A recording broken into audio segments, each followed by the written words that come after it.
And finally tonight, happy Valentine's Day. Should have said it earlier in the program. It's Valentine's Day, and so we say happy Valentine's Day to everybody. And of course, Hallmark makes you buy a whole bunch of stuff for your sweetheart because it's Valentine's Day. But why? I mean, let's not forget, it's Saint Valentine's Day. Today's the feast of Saint Valentine. Who was he? And why did we hand each other candy because of him? Well, it's complicated. Let's bring in a priest. He'll explain it. He's the cooking priest, and he's author of Dining with the Saints, Father Leo Patalinghug. Father, the cooking priest, thanks for joining us. My pleasure. Thanks for having me. I didn't drag you out of the kitchen or anything, did I? You kind of did, but that's all okay. Right. Literally did. Okay. Well, we'll keep it short then. Who was Saint Valentine?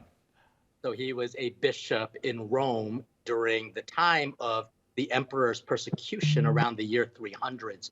And basically what he was doing was blessing marriages because the emperor at the time was basically saying marriages do not require commitment anymore because he wanted his soldiers to focus specifically on fighting wars. So he just did away with marriages because he thought that marriages were distracting his army. So instead, St. Valentine said commitment is key to a happy marriage. So he blessed them. And as a result, he was persecuted for his faith. So the importance of marriage is not a new phenomenon in the Catholic Church. It goes back pretty far, let's face it.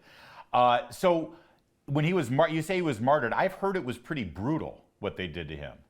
Oh, he was beaten to death with some clubs, and so he was imprisoned. He was physically, brutally murdered simply for saying what love really is. Love isn't just love. It's a decision. It is a desire to do good for the other, and it requires sacrifice and commitment.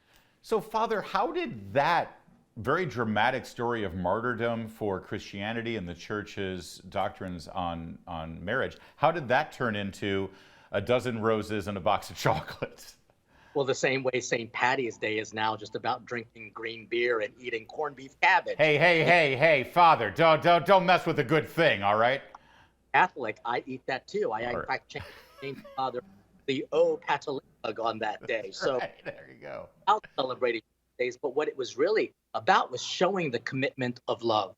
And this idea of loving each other was a sacrifice that he was willing to give for the sake of Christ's teaching. And the result of that turned into a celebration of love for couples. And what do couples do? They sacrifice for each other. And it comes in the form of wine, roses, chocolates, a romantic meal, but also hopefully a prayer to renew your commitment.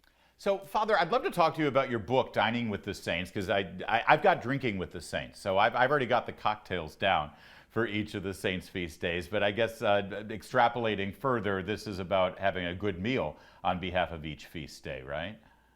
Correct. It's about looking at the feast days of the Catholic Church. A lot of these are historical, and what we've done is we found recipes that were made famous because of the saint or recipes to honor the saint. Yeah. So for example, really nothing for Saint Valentine, but what I did was I looked at the word valens, which actually is rooted in the city of Valencia in Spain, and I made a paella for two.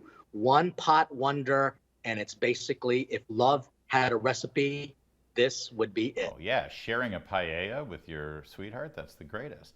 So Father, I'm curious because I feel like Catholics are really sort of learning how to harness new media and sort of burnish a new image of accessibility for priests like you and Father Mike Schmitz, of course, with the Bible in a Year podcast, now the Catechism in a Year podcast. This is a real new lane for Catholics and for priests.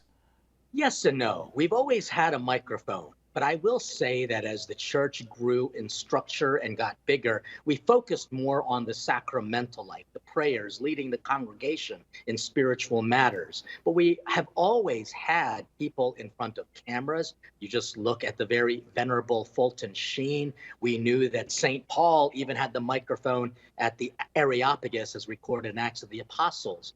And I think, however, in this modern age, because everyone has a platform, we get lost in the shuffle.